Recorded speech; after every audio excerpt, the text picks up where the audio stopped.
ارأیت من اتخذ الہہ ہواہ، کیا آپ نے اس شخص کو دیکھا ہے جس نے اپنے نفس کی خواہش کو ہی اپنا خدا بنا لیا؟ ارأیت، کیا آپ نے دیکھا ہے من اتخذ الہہ ہواہ، اس شخص کو دیکھا ہے جس نے خواہش نفس کو ہی خدا مان لیا؟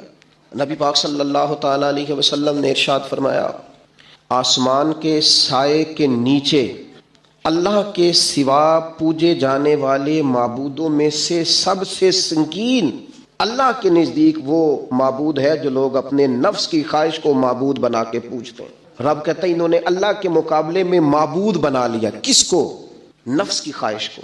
ایک طرف اللہ کا حکم ہے، ایک طرف نفس کی خواہش ہے، چلتے کس طرف ہیں؟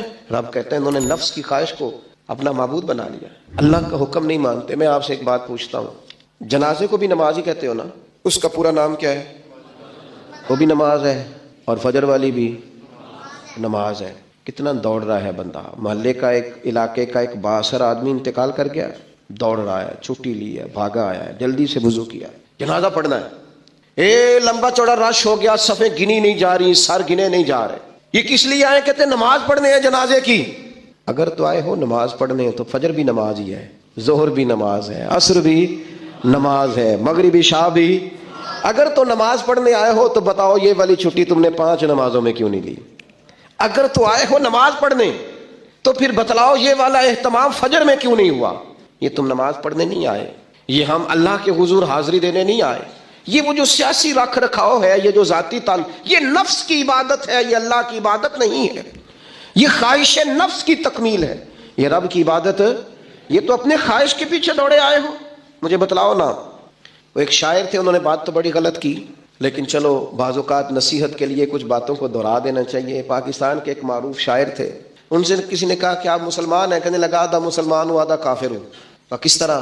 کہنے لگا اسلام کے اندر خنزیر بھی حرام ہے اور شراب بھی حرام ہے، لیکن میں خنزیر نہیں کھاتا، شراب پی لیتا ہوں، معاذ اللہ ثم معاذ۔ کہنے لگا خنزیر سے مجھے نفرت ہے، شراب میں چھپ کے کئی کونے میں جا کے پیتا ہوں، تو آدھا مسلمان ہوا نا۔ کہ اگر تو میں دین کا حکم سمجھ کے نفرت کروں تو پھر جتنی خنزیر سے کروں اتنی شراب سے بھی کروں۔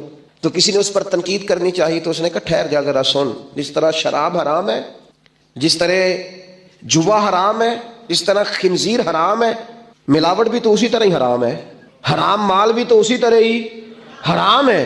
یہ کیسی تمہارے نفس کی خواہش ہے کہ خنزیر نہیں کھاتے؟ کہتے ہیں کہ کسی علاقے میں ایک آفیسر تھا، تو وہ سب حرام مال اکٹھا کرتا تھا، تو کوئی کسی کی ضرورت ہی نہیں تھی اس سے بات کرنے کی۔ تو ایک بوڑھی اماں تھی، وہ بڑی حق بات کہنے کا مزاج رکھتی تھی، تو ان کی مرغی مر گئی، تو اس کے گلے پہ چھری چلا کے نا تو اس آفیسر کے گھر دے آئی دیسی مرغی۔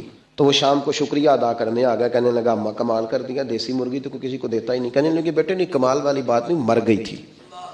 تو وہ ناراض ہو گیا، کہنے لگا مر گئی تھی تو میرے گھر کیوں دے دی؟ کہنے لگی سارا محلہ جانتا ہے تو سارا حرام کھاتا ہے۔ تو میں نے کہا یہ کروڑوں حرام کھا گیا تو کوئی مشکل نہیں، تو ایک مرغی سے کیا تکلیف دے گی؟ تو اللہ نے اس کے دل میں بات ڈالی، اس کو اثر ہوا، وہ رونے لگا، کہنے لگا بات تو ٹھیک کر رہی ہے، کروڑوں روپیہ حرام کا آئے تو وہ چونکہ نفس پسند کر رہا ہے تو وہ ٹھیک ہے، اور ایک مرغی صرف چھری نہیں چل سکی مر گئی تو اس سے الٹی آ رہی ہے، کہہ رہی ہے کیا مطلب ہے اس کا؟ وہ ہمارے ایک دوست ہیں، وہ کہتے ہیں ہمارے زمانے میں لوگ اس طرح کے پرہیزگار ہیں کہ ایک شخص کو ایک نیا جوتا مل گیا کہیں گرا ہوا، اس نے اس کا مالک ڈھونڈنا شروع کیا، کسی کا نیا جوتا گر گیا ہے سڑک پہ تو ڈھونڈتا رہا، ایک پیر تھا، ڈھونڈتا رہا، وہ کس کا ہے بھائی کس کا ہے؟ تھوڑی دیر آگے جا کے اسے اس کا دوسرا پیر بھی مل گیا، پھر اس نے مالک ڈھونڈنا چھوڑ دیا۔ پہلے وہ نیک تھا کیونکہ ایک جوتا تھا نا، پہن نہیں سکتا تھا۔ جیسے ہی اسے اتنی تکلیف کی بات ہے امت مسلمہ میں، نفس کی خواہش کو خدا بنا لیا، جو تیری طبیعت میں آئے۔ ویسے ماں باپ کو تو وقت نہیں دے سکا، ویسے اگر تجھے کہا جائے کہ ماں باپ کی طرف سے کسی یتیم بچے کا خرچہ اٹھا لے، وہ تو نہیں اٹھا سکتا۔ تیرے ماں باپ چلے گئے، ان کی وجہ سے تو کسی غریب بہن بھائی سے تعاون کر تاکہ ماں باپ خوش ہو، احسان ثواب، وہ تو نہیں کر سکتا۔ دیکھے چیلم پہ 50 پکیں گی، کیونکہ پتہ چلے نا برادری کو کہ جناب نے چیلم کیا۔ یہ نفس کی خواہش کو خدا بنا لی۔ سیاسی افطاریاں ہو رہی ہیں، کسی کی نیت پر شک نہیں، اچھی نیت سے لوگ افطاری کراتے ہوں گے، لیکن وہ گھروں کا بھی تو ہمیں پتہ ہے نا کہ جہاں لوگ آٹا بھی اس لیے تھوڑا پکاتے ہیں کہ کل بھی اس کی ضرورت ہے۔ وہ محلے کے گھر نظر نہیں آتے؟ افطاری کے لیے ایک سجن بلایا جو پہلے کروڑ پتی، اور بلایا کہاں سے؟ لاہور سے، اسلام آباد سے، فیصل آباد، تو جو تیرے ارد گرد تھے، نفس کی خواہش کو خدا بنا لیا۔ بندہ مومن کی یہ شان نہیں ہے۔ جب ہم اللہ تعالیٰ کی عبادت کریں گے، آپ کو پتہ ہے انبیاء کرام علیہم السلام کو لوگوں نے کیوں شہید کر دیا؟ انبیاء کرام کی لوگوں نے کیوں نافرمانی کی؟ اللہ کے رسول تو معصوم ہیں، کسی شخص سے کوئی مطالبہ نہیں کرتے تھے. نبی تو خالصتاً داعی بن کر اور تڑپ لے کر اللہ کے بندوں کو رب کی طرف بلاتا ہے. کیوں نہیں مانی لوگوں نے بات انبیاء کی؟ حضرت لوط علیہ السلام کی بات اس لیے نہیں مانی کہ وہ ہم جنس پرستی سے، لواطت سے روکتے تھے. کیوں لوگوں نے نافرمانی کی حضرت ابراہیم علیہ السلام کی؟ کہ وہ کفر اور شرک سے روکتے تھے. کیوں لوگوں نے نافرمانی کی معاذ اللہ نبی پاک علیہ السلام کی؟ کہ حضور فرماتے تھے کوئی بڑا چھوٹا نہیں. کیوں سردار بنے ہوئے ہو تم؟ کیوں غریبوں کا خون چوستے ہو؟ کیوں برادری ازم کے نام پر تکبر کرتے ہو؟ لوگ نافرمان ہو گئے. ہم کیا کرتے ہیں، جیسے ہی ہمارے نفس کی خواہش کو چوٹ لگتی ہے ہم فوری طور پر مخالف ہو جاتے ہیں. میں نے تو، چونکہ چھوٹا سا میرا تجربہ ہے، بہت ساری باتیں تو میں کرنا بھی نہیں چاہتا، میں نے تو دیکھا ہے مرید، شاگرد، عقیدت مند، پیار کرنے والا، اس نے بھی ایک دائرہ بنایا ہوا ہے. وہ کہتا ہے کہ مجھے حکم تو دیا جائے، کسی چیز سے روکا نہ جائے. اگر کسی جگہ سے آپ نے کسی کو مرشد ہی مان لیا ہے تو پھر تو وہ آپ کو ایسا حکم بھی دے جو بالکل طبیعت کے خلاف ہے تو آپ یہ سمجھیں دوائی کڑوی ہے، اس میں شفا جلدی ہوگی، لیکن اس بات کے لیے تیار نہیں ہے. وہ ایک مزاج ہے، ایک مرضی کی طبیعت ہے، اس کے مطابق. آپ دیکھیے نا، قرآن مجید ارشاد فرماتا ہے کہ یہ جو تھے نا قریش مکہ، یہ حاجیوں کو پانی پلاتے تھے، کعبے کے متولی تھے، ساری باتیں مانتے تھے لیکن کلمہ پڑھنے کو تیار نہیں تھے. اللہ کریم نے قرآن مجید میں فرمایا تم نے حاجیوں کو پانی پلانا اور کعبے کی خدمت کرنا اس کے برابر سمجھ لیا ہے کہ یہ کہا جائے کہ میں اللہ اور آخرت پر ایمان لایا، اور تمہیں یہ پانی پلانا بھی تب بھی نفع دے گا جب اللہ اور اس کے رسول کو مانو گے.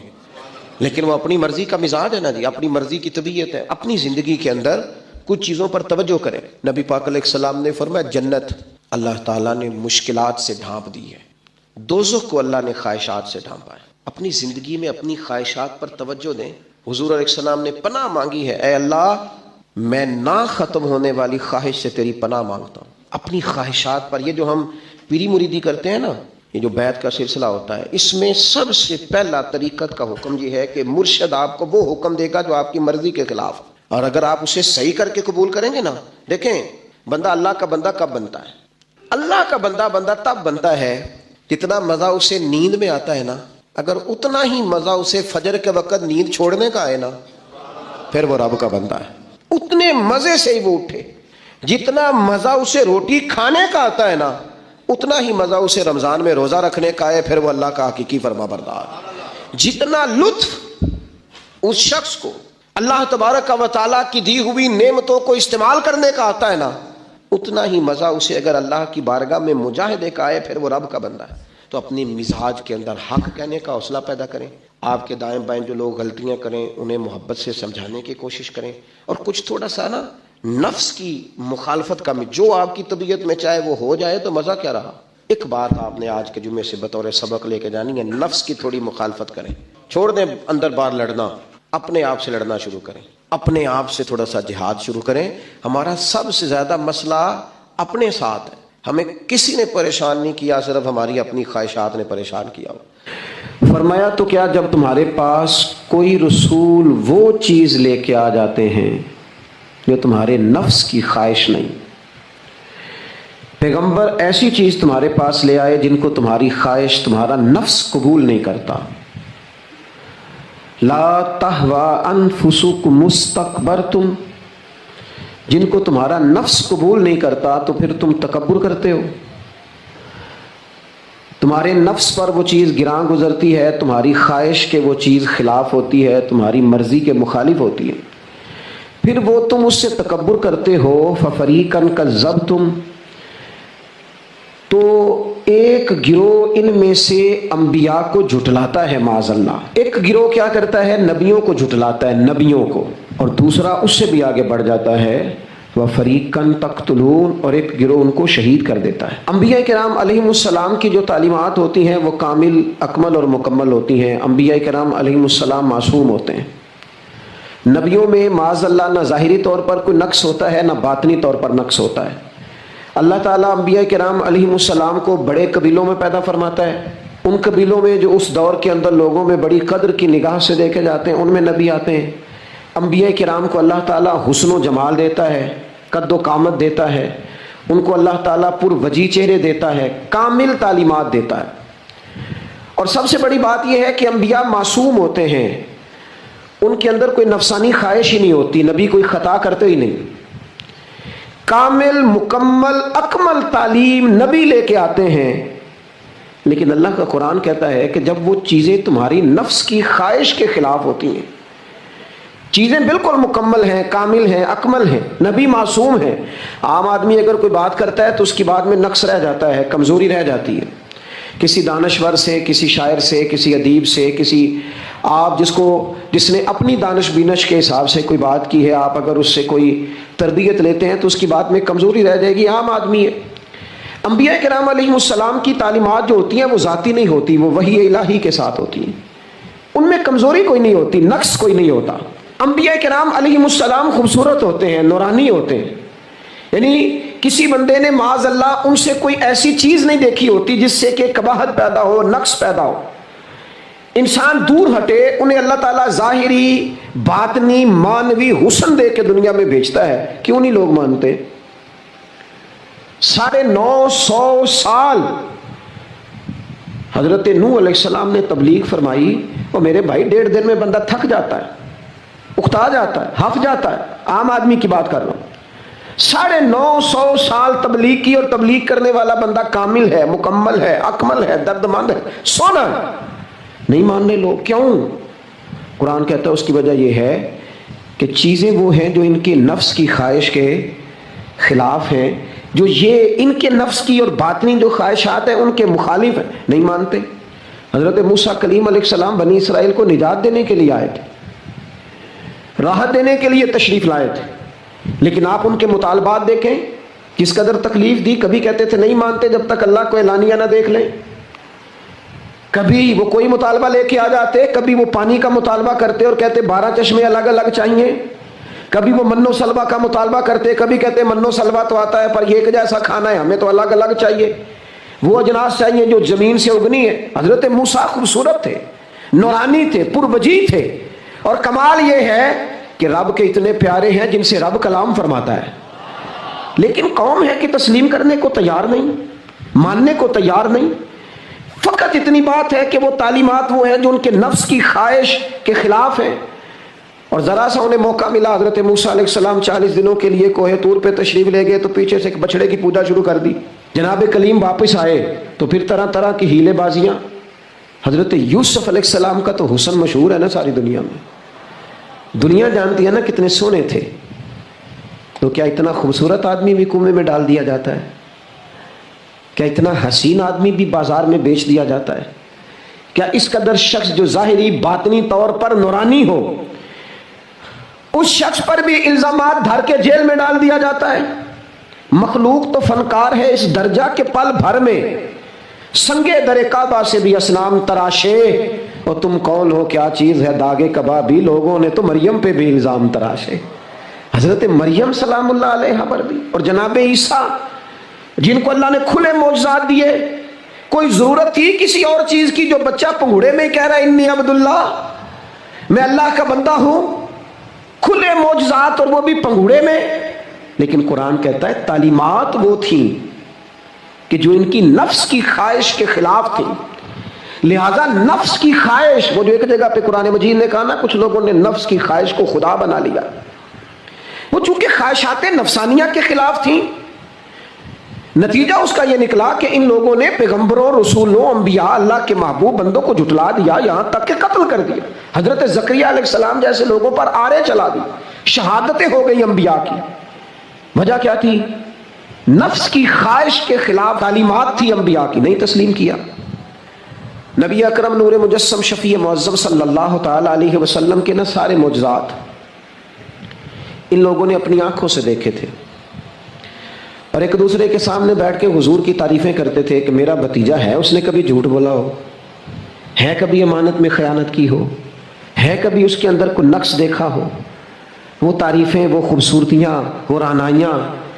لیکن جب حضور نے اعلان نبوت کیا نا، اب وہ جو خواہشات نفسانیہ تھی نا، وہ جو باطن کے اندر خواہشات مچلتی تھی، میں سردار ہوں، میرے ڈھیر سارے غلام ہونے چاہیے، میں کسی کو اپنا داماد قبول نہیں کرتا لہذا بیٹی کو زندہ دفن کروں گا، میں یہ کیسے قبول کر لوں کہ غریب آدمی میرے برابر میں آ کے بیٹھ جائے، برادری کی اونچ نیچ کیسے چھوڑ دوں، کل تک کہہ رہے تھے آپ صادق ہیں، آپ امین ہیں، آپ حسین ہیں، آپ باوقار ہیں، ہر چیز بیان کر رہے تھے، اور جیسے ہی کہا حضور نے کہ میں اللہ کا رسول بن کے آیا ہوں، جب ماننے کی باری آتی ہے نا، ماننے کی، حضور علیہ الصلوۃ والسلام پہاڑی پر تشریف فرما ہے، اور کریم محبوب علیہ الصلوۃ والسلام نے، اونچی پہاڑی تھی، اس طرح کوئی آدمی یہاں دیوار پہ اوپر کھڑا ہو جاتا ہے تو آپ تو اس طرف نہیں دیکھ رہے، وہ ادھر بھی دیکھ رہا ہے، ادھر بھی دیکھ رہا ہے۔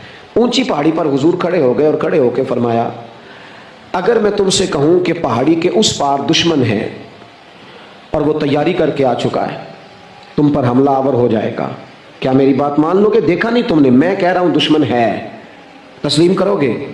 سارے مکے کے لوگ جمع تھے، کہنے لگے کیوں نہیں مانیں گے، آپ صادق بھی ہیں اور امین بھی ہیں، آپ کی زبان سے کبھی جھوٹ نکلا ہی نہیں۔ یہ خاص پیغام حسین کانفرنس میں عرض کرنا ہے آپ، بھائی میں اگر کہوں کہ اس طرف دشمن آ گیا ہے، تم نے نہیں دیکھا، میری زبان پر اعتبار کرتے ہو؟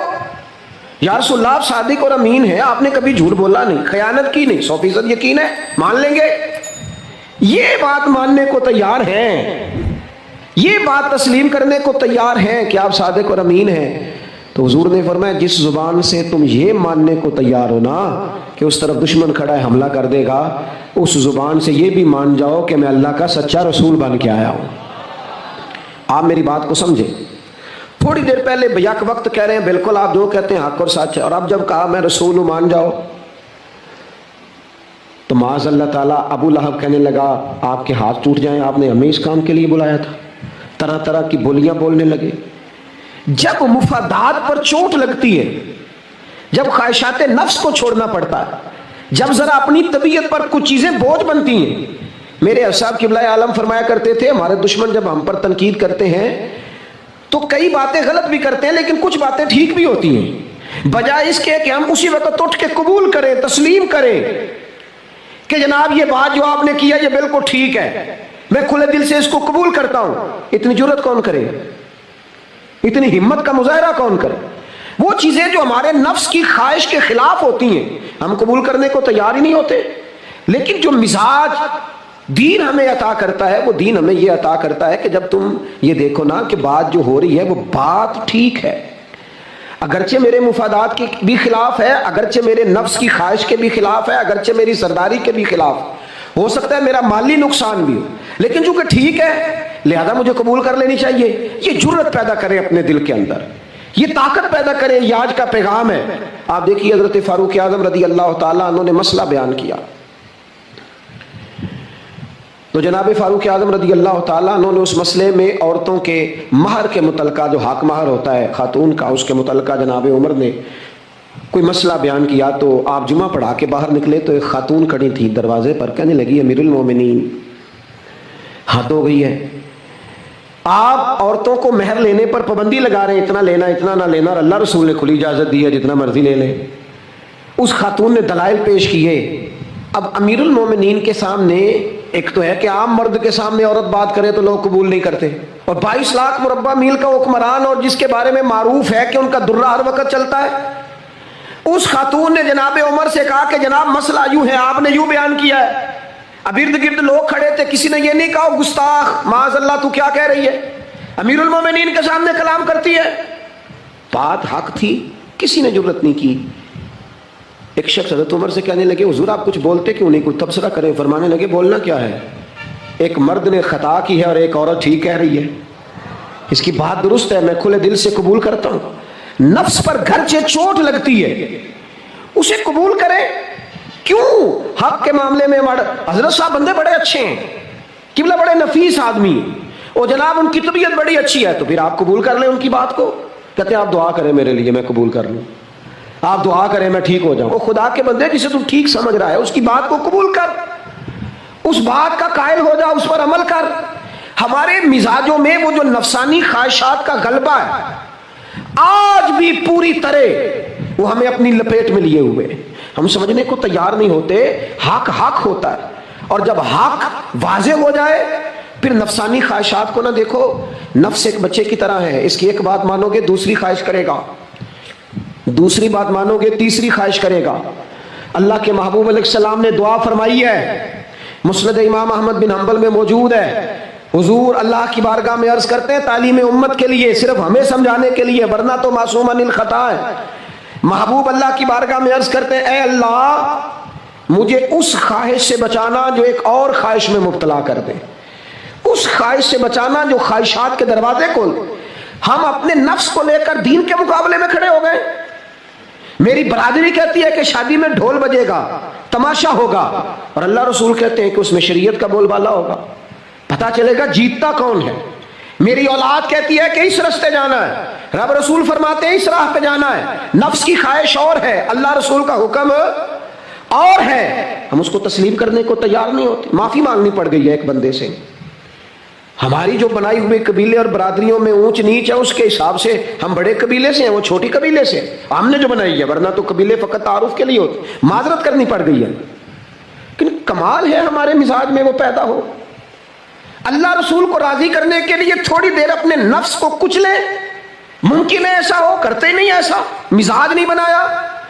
ہمارے نفس کی خواہش کے مطابق اگر چلے پھر سرک، آپ یقین کریں لوگ استادوں کے پاس جا کے عزتیں اور پروٹوکول ڈھونڈتے ہیں، پیروں کے پاس جا کے عزتیں اور پروٹوکول ڈھونڈتے ہیں، ایسی جگہوں پہ جہاں پروٹوکول دینے کی باری تھی وہاں بھی لینے کے چکر میں پڑ جاتا ہے۔ دینی کاموں میں اگر 4 لوگ ایک جگہ پہ اکٹھے کیے جاتے ہیں نا، یہاں دینی کام کر لو، تو وہاں جھگڑا شروع ہو جاتا ہے۔ دینی کام تو کرنا ہے پر آگے کون لگے گا، دینی کام تو کرنا ہے پر اس میں سربراہی کس کو ملے گی، دینی کام تو کرنا ہے اس میں نام کس کا ہوگا، اس میں بڑا قد کس کا شمار کیا جائے۔ اس طرح قومیں آگے بڑھتی ہیں۔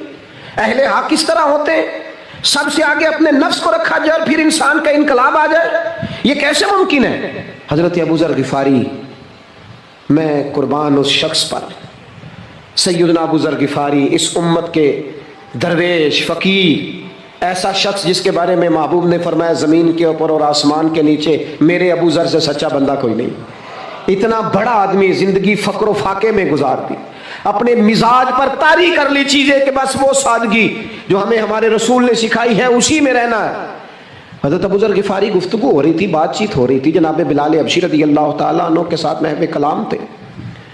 حضرت بلال نے اپنے آپ کو سمجھا لیا تھا کہ میں دروازہ رسول کا گدا ہوں۔ کچھ لوگ نا غلام بے دام ہوتے ہیں، بے دام۔ ہمارے ہاں نا کچھ لوگوں کا پروٹوکول ہوتا ہے، اور کچھ لوگ ایسے ہوتے ہیں جو صبح سے لے کے شام تک جھاڑو دے رہے ہوتے ہیں، خدمتیں کر رہے ہوتے ہیں۔ میں آپ کو صحیح معنوں میں بتاؤں تو اصل حقدار وہ ہوتے ہیں لوگ، اصل ڈیوٹیاں ان لوگوں کی ہوتی ہیں۔ حضرت بلال حبشی نے طے کر لیا تھا کہ میں نے بس نوکری کرنی اور توجہ سے کرنی ہے۔ اور میں آپ کو دل کی بات بتاؤں، میں نے بڑے کیمرے دیکھے اپنی زندگی میں، میں نے بڑا کچھ دیکھا تھوڑے وقت میں۔ میں آپ سے عرض کروں، وہ بڑی مزیدار زندگی ہوتی ہے جس میں انسان تھوڑا پیچھے بیٹھا ہوا ہوتا ہے، جس میں نا بہت سارے کام ہیں۔ میں تھوڑے دن پہلے ایک جگہ جماعت کرانے کے لیے کھڑا ہوا، ایک صاحب نے جماعت کی ویڈیو بنانی شروع کر دی، بعد میں مجھے دوست بتانے لگے وہ خدا کے بندے، عبادت تقریر میں کبھی رونا آ جاتا تھا، دعا میں رونا آ جاتا تھا، میں نے ضبط کرنا شروع کر دیا، چھوڑ دیا، لوگ آنسو بیچنے لگ جاتے، پیر صاحب رو پڑے۔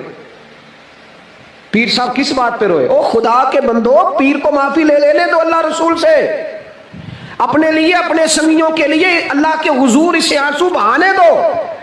کوئی چیز تو کیمرے سے باہر رہے، کچھ چیز تو، کیا خوبصورت لفظ ہے مولا علی شیر خدا کے، فرماتے ہیں اسے مبارک ہو جسے تھوڑے لوگ جانتے ہیں، اسے مبارک ہو سے ثبوت نہ پچھو میتھوں، پلائے نظر کرم کا دھوئی، اے میں جانا یا دل بر جانے غیر نہ جانے کوئی، میں مسکین پرانا خادم کسے در ملی نہ ٹوئی، یہ تے واسف یار نے نظر جو کی تھی تے واسف ہی ہوئی۔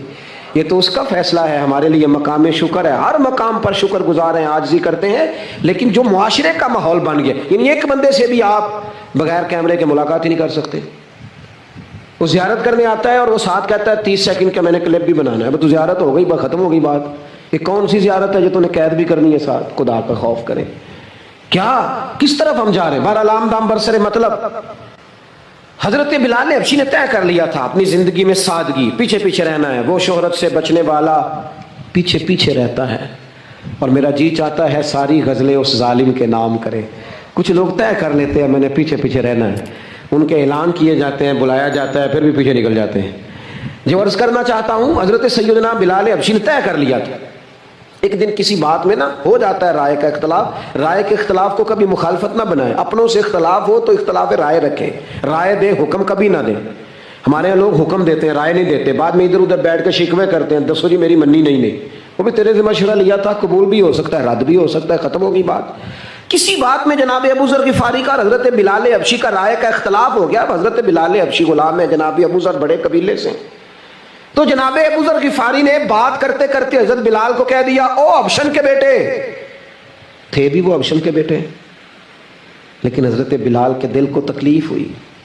بعض لوگ کہتے ہیں میں نے سچ ہی بولا ہے، سچ اپنے بارے میں بولنا، تو دوسروں کے بارے میں سچ بولتا ہے، اپنے بارے میں بول، صرف تو دوسروں کے لیے بولے، او جی میں نے سچ ہی تو بولا تھا۔ سچ بولنے کی بھی حکمت ہے، سچ بولنے کی سب سے بڑا سچ کسی کو اللہ کی طرف بلانا ہے، اور میرا رب فرماتا ہے ادعو الی سبیل ربک بالحکمہ، کسی کو اللہ کی طرف بھی بلاؤ تو دانائی کے ساتھ بلاؤ، حکمت کے ساتھ، سب سے بڑا سچ بھی بولو تو دانائی کے ساتھ بولو۔ تو نے سچ بولا ہے اور تو نے لوگوں کا کلیجہ چیر کے رکھ دیا ہے، یہ کیا انداز ہوا تیرا سچ بولنے کا، یہ کیا طریقہ ہوا؟ حضرت سیدنا بلال حبشی رضی اللہ تعالیٰ عنہ کو جناب ابو ذر غفاری نے کہا حبشن کے بیٹے، بات سچی تھی۔ حضرت بلال کو تکلیف ہوئی، کونے میں بیٹھ کے روئے، اور غلام روئے اور آقا کو خبر نہ ہو، تڑپے جو ہم یہاں تو مدینے خبر گئی۔ حضور علیہ الصلوۃ والسلام پتہ چلا، محبوب نے منبر سجایا۔ حضور کی عادت تھی نامینیٹ کر کے اصلاح نہیں کرتے تھے، بائی نیم نہیں، نامزد کر کے نہیں، اوورال بات کر دیتے، سمجھنے والے سمجھ جاتے۔ حضور فرمانے لگے لوگوں کو کیا ہو گیا ہے، میں نے تو جاہلیت کی ساری باتیں پاؤں تلے رون دی تھی، ابھی بھی کہتے ہیں بلال کو حبشن کا بیٹا۔ حضرت ابو ذر غفاری کہتے ہیں باقی تو کوئی نہ سمجھے تو میں سمجھ گیا۔ بڑا مشکل ہوتا ہے مجمع میں اٹھ کے معافی مانگنا۔ ہمارے ہاں بعض لوگ معافی بھی اس طرح مانگتے ہیں کہ یوں لگتا ہے گن بھی ساتھ پکڑی ہوئی ہے، معافی دو ورنہ گولی مار دوں گا۔ معافی مانگنے کا بھی طریقہ سلیقہ نہیں آتا، اور دنیا میں کچھ ایسے نفس پرست ہیں، ان کو استادوں سے معافی مانگنے پڑی تو نہیں مانگ سکتے، مشائخ سے معافی مانگنے آتی ہے تو نفس کے بندے بن کے نفس کی غلامی کرتے ہیں، لیکن اپنی عزت کی جگہوں کو بھی درست نہیں کرتے۔ کتنا بڑا مجرم ہے جو باپ سے بھی معافی نہ مانگ سکے، جو ماں سے بھی نہ کہہ سکے میں غلطی کر گیا تھا۔ اتنی بڑی نفس پرستی، تو نے آقا بنا لیا اپنے نفس کو اپنا، مجمع میں معافی مانگنا، اعتراف کرنا، حق کو قبول کرنا، اپنے نفس کو ذبح کرنا۔ حضرت ابو ذر غفاری مجمع کے بیچ اٹھ کے کھڑے ہوئے، چمکتا دمکتا چہرہ، قبولیت حق کا جذبہ، اپنے نفس کو چیر دینا اور اس پر پاؤں رکھ کے رب رسول کا قرب حاصل کرنے کا ذائقہ۔ جناب ابو ذر غفاری حضرت بلال کے قریب گئے اور پھر ان کے سامنے لیٹ گئے، رو کے کہنے لگے حبشن کے بیٹے اٹھا اپنا پیر اور رکھ میرے سینے پہ، میں اس قوم کو بتانا چاہتا ہوں کہ تھا تو حبشن کا بیٹا، پر جب سے مدینے والے کا کلمہ پڑا ہے کائنات میں عزت والا ہو گیا ہے۔ یہ دیکھو کس نے ذروں کو اٹھایا اور صحرا کر دیا، کس نے قطروں کو ملایا اور دریا کر دیا، کس کی حکمت نے یتیموں کو کیا در یتیم اور غلاموں کو دنیا بھر کا مولا کر دیا۔ ہمارا نفس کی خواہش بچی، رشتے نہیں بچے، ہمارے نفس کی خواہش بچی، تعلقات نہیں بچے، نفس کی خواہشیں بچی، ہمارے اپنے نہیں بچے، نفس کی خواہشیں بچی، مال جمع ہوا، دیانتداری نہیں بچی، وعدوں کی پابندی نہیں بچی، تجوریاں بھر گئیں، روحیں اجڑ گئیں، بددیانتی سے رزق حرام سے کمایا ہوا مال، کاریں کوٹھیاں بنگلے بن گئے، باطن اجڑ گیا، اس لیے کہ نفس کی خواہش پوری کی۔ نفس کے سامنے اگر انبیاء کی بھی تعلیمات آئیں، لوگوں نے تکبر کیا، قتل تک کر دیا نبیوں کو، لیکن اپنے نفس کی خواہش کے خلاف جانے کو تیار نہ ہوئے۔ خدا را واپس آ جاؤ، خدا را۔ وقت آیا، یہ وقت بدلتا رہا، یہ دور تبدیل ہوتا رہا، لوگوں نے اپنی بادشاہیاں قائم کرنے کے لیے بڑے بڑے قتل کیے، ہلاکو خان نے انسانی کھوپڑیوں کے مینار بنائے، لوگوں نے بڑے بڑے ظلم کیے، جبر کیے، خوف اور ہراس پھیلایا، اپنے اقتدار پکے کرنے کے لیے بڑے بڑے جبر کیے۔ پھر کیا ہوا؟ ایسی ایسی بیماریاں لگیں جن کے علاج ہی کوئی نہیں تھے دنیا میں، بھری ہوئی تجوریاں، پیسے باہر گر رہے ہیں، پر ڈاکٹر کہہ رہا ہے تیرا مرضی وہ ہے جس کا علاج ہی کوئی نہیں۔ اللہ تبارک و تعالیٰ کے قانون سے جب لوگ ٹکراتے ہیں پھر پاش پاش ہو جاتے ہیں۔ وقت گزرا، ٹائم یزید کا آیا، وقت گزرا تو ٹائم عبید اللہ ابن زیاد کا آیا، ٹائم شمر کا آیا۔ 1450 سال گزرنے کے بعد اس ہزاروں کے مجمع میں سے ایک ایک بچے کو حدیث یاد ہے کہ حسن اور حسین جنتی جوانوں کے سردار ہیں۔ بتاؤ یزید کو نہیں آتی تھی؟ شمر کو نہیں پتا تھا؟ کلمہ تو پڑھتے تھے نا یہ؟ عبید اللہ ابن زیاد کو نہیں پتا تھا؟ نبی پاک علیہ السلام کے کندھوں پر حسنین رہے، ان سب کو پتا نہیں تھا؟ یہ جانتے نہیں تھے کہ یہ وہ حسنین کریمین ہیں جن کو حضور سنتے تھے، فرماتے تھے یہ میرے پھول ہیں دونوں؟ کیا بات رضا اس چمنستان کرم کی، زہرا ہے کلی جس میں حسن اور حسین پھول۔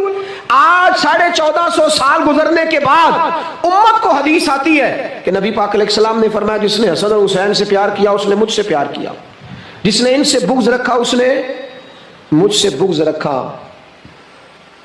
کلمہ پڑھتے تھے، مسلمان کہلاتے تھے۔ 10 محرم کو جمعے کا دن تھا، امام حسین امامہ باندھ کے گھوڑے پر بیٹھ کر خطبہ دینے لگے تو ایک شخص اندر سے بول کے کہنے لگا حسین تقریر لمبی نہ کر، ہمارا جمعہ لیٹ ہو رہا ہے۔ بلے و نمازیوں، سامنے وہ شخصیت کھڑی ہے جس پر ابھی درود پڑھیں گے نماز میں، اللہم صلی علی محمد وعلی، ابھی درود پڑھیں گے حسین ابن علی پر، ابھی شہید کر کے ابھی درود پڑھیں گے، وہ سامنے کھڑے۔ اور امام حسین کا ایک جملہ تاریخ نے یوں لکھا ہے کہ شاید ریت کے ذرے بھی تڑپ گئے۔ امام علی مقام فرمانے لگے مجھے غور سے دیکھو، تمہیں پتہ ہے میں کون ہوں؟ تم جانتے ہو میں کون ہوں؟ نبی پاک نے فرمایا تھا یہ حسن اور حسین میرے بیٹے ہیں کیونکہ میری بیٹی کے بیٹے۔ تمہیں پتہ ہے میں کون ہوں؟ سامنے امام حسین کھڑے، فرمایا مجھے جانتے ہو؟ اور امام علی مقام فرمانے لگے میں تمہارے نبی کا نواسہ ہوں، اور آج کے بعد تمہیں کسی نبی کا کوئی نواسہ نہیں ملے گا کیونکہ نبی پاک آخری نبی ہیں، اور جب حضور کے بعد کوئی نبی نہیں آئے گا تو کسی نبی کی اولاد کیسے ہوگی؟ تمہیں آج کے بعد کسی نبی کے نواسے کی زیارت نہیں ملے گی۔ میں کیسے آپ سے یہ بات آپ کو عرض کروں کہ سامنے حسین ابن علی بھی ہوں تو لوگ نفس کی خواہشیں پوری کرتے ہیں، لوگ اپنی کرسیاں پکی کرتے ہیں، لوگ گورنریاں پکی کرتے رہے، لوگ گڈ بک میں جانے کے لیے ایک دوسرے کو شاباشیاں دیتے رہے، جشن ہوتا رہا۔ سب سے پہلے ایک شخص نے امام حسین کا قافلہ روکا تھا، اس کا نام حور بن یزید تھا، سب سے پہلے اس نے روکا تھا، وہ ایک لشکر کا سپہ سالار تھا۔ جب امام حسین رضی اللہ تعالیٰ عنہ نے خطبہ پڑھا نا تو حور یزیدی فوج میں تھا، واپس گیا اور عبید اللہ ابن زیاد سے جا کے کہنے لگا، یا جو بھی وہاں لوگ موجود تھے یزیدی فوج کے، ان سے کہنے لگا تم نے تو کہا تھا کہ صرف راستہ روکنا ہے، تم نے تو کہا تھا کہ صرف ان سے کچھ منوانا ہے، تم نے تو جب مجھے بھیجا تھا تو کہا تھا کہ بعد تھوڑے معاملات ہیں، اوہ سچ بتاؤ نبی کے نواسے کو شہید کرو گے؟ تم نے تلواریں نکال لی ہیں، نیزے نکال لیے ہیں، تیر نکل آئے ہیں، تیاری مکمل ہے، مجھے سچ بچاؤ، کیا حسین ابن علی کی گردن پر خنجر چلانے لگے ہو؟ سیدہ فاطمہ کا جگر پارا شہید ہوگا، کیا یہ خبر سچ ہے؟ یوں ہوگا؟ تو کہنے لگے ہاں یہی حکم ہے ہمیں، یہی تیاری ہے، یہی پروگرام ہے، یہی پلان ہے، یہی ہوگا۔ کہنے لگا میں اور آپ تو مدینے والے رسول کا کلمہ پڑھتے ہیں، تو کیا محبوب کے نواسے کو ذبح کرو گے؟ جناب علی اکبر کو جن کا چہرہ رسول پاک سے ملتا ہے، حضرت قاسم بن حسن کو، جناب علی کے بیٹوں عباس بن علی کو، حضرت علی کے بیٹے ابو بکر بن علی کو، حضرت علی کے بیٹے عمر بن علی کو، حضرت علی کے بیٹے یہ بھی 3 کربلا میں موجود، حضرت عثمان ابن علی کو، ان کو شہید کرو گے؟ نے کہا ہاں تیاری ہو گئی ہے۔ تو سب کے ضمیر مردہ نہیں ہوتے، ہاں ہاں بڑی بڑی سخت جگہوں پہ پھول اگتے ہیں۔ حور نے جب ان سے کہا کہ تمہارا پکا ارادہ ہے، کہا پکا ارادہ ہے، تو اس نے کہا یہ زیرہ پکڑو، یہ عہدہ پکڑو، مجھے تمہارا دیا ہوا عہدہ نہیں چاہیے، حسین کے نانا کی دی ہوئی جنت درکار ہے، یہ رکھو اپنے پاس، مجھے تمہارا۔ ایڑی لگائی اس نے اور دوڑا اور امام حسین کے قدموں میں گیا، کہنے لگا حضور میں مجرم ہوں، میں خطا کار ہوں، میں نے سب سے پہلے آپ کو روکا تھا، پر مجھے قسم ہے اللہ کی میں جانتا نہیں تھا ان کا ارادہ کیا ہے۔ حضور بھول گیا، غلطی کر بیٹھا، یہ اندھے ہوں گے، ان کی آنکھوں میں پٹی بندی ہوگی، اور مجھے تو پتہ ہے نا کہ دنیا کو پھر محمد کا نواسہ نہ ملے گا، مجھے خبر ہے۔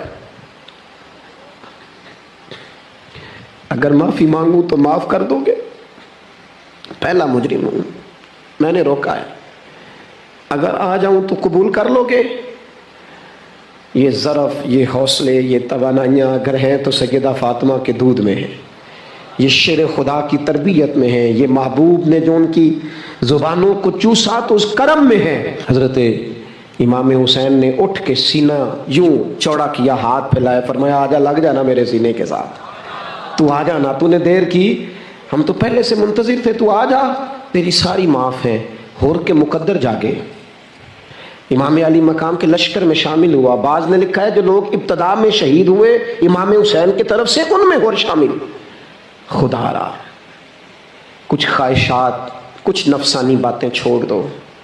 سارا دن اپنے آپ کو ہی منواتے رہنا، اپنی ضد کے سامنے لوگ بڑے بڑے ادارے تباہ کر دیتے ہیں، بڑی بڑی جماعتیں تباہ ہو گئیں، بڑے بڑے آستانے خیر کے ٹوٹ گئے، لیکن ہماری انا، ہماری ضد، ہمارا تکبر، ہماری اپنے لیے خواہشات یہ ختم نہ ہو سکیں۔ امام حسین رضی اللہ تعالیٰ عنہ کو جن لوگوں نے شہید کیا، انہیں حضور کا خون نظر نہیں آیا، نفس کی خواہشیں نظر آئیں، جائیدادیں نظر آئیں۔ لیکن پتہ ہے کمال کیا ہے؟